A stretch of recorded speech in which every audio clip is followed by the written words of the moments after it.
Republican voters are just 2 weeks from choosing the next state attorney to represent the Fourth Judicial Circuit. Last night, all three candidates made their case as to why they think they are the best choice to be the top prosecutor. Incumbent Angela Corey faced off against challengers Melissa Nelson and Wesley White.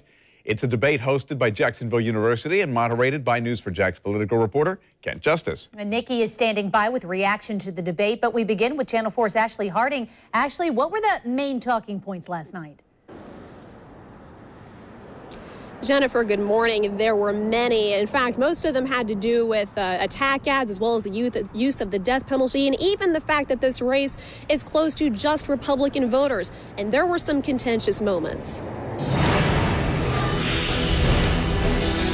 At Tuesday night's debate for state attorney, incumbent Angela Corey touted her dedication and experience, a premise challenged by opponents and former colleagues Wesley White and Melissa Nelson. One of the questions on deck pointed to Corey's former campaign manager filing paperwork, adding a write-in candidate to the ballot, ultimately closing the primary election to Republicans. Everyone should have the right to vote for their state attorney. We didn't employ this trick. Your chief law enforcement officer did.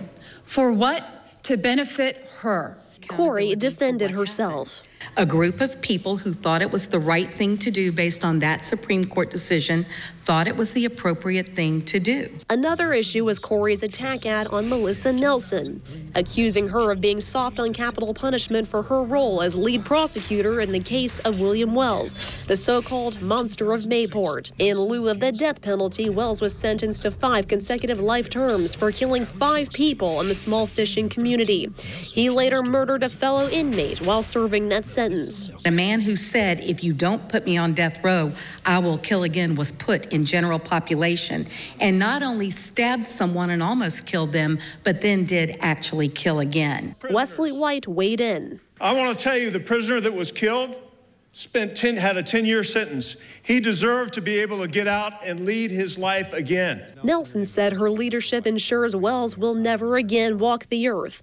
Other issues that came up included Corey's handling of the George Zimmerman case in Seminole County, as well as White's accusations against Melissa Nelson, saying she tried to force him out of the race. A special prosecutor said Nelson didn't do anything illegal. It's about you.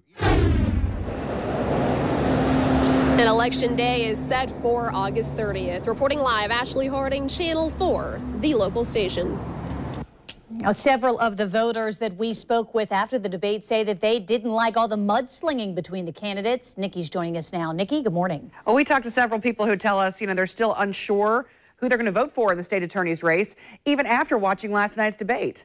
Well, one thing that I kind of thought was rather sad was that they focused more on attacking one another than versus really their record. I mean, Melissa Nelson really didn't seem to point out much of her experience. Angela Corey had some, Wes White had some, but I would like to see more of the record in the future. I learned a lot about Miss Melissa Nelson tonight. I was a little uninformed about who she was. I saw her very vindictive towards Angela Corey, which is something I didn't expect right away. I was looking for everyone to just hit the facts, tell us what's actually going on with Jacksonville.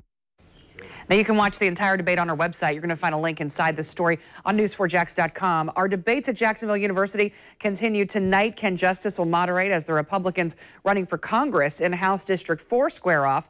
Then tomorrow night, the Democrats running in House District 5. They're going to face each other. Both debates begin at 8 o'clock. They'll be carried live here on Channel 4, also on News4Jax.com.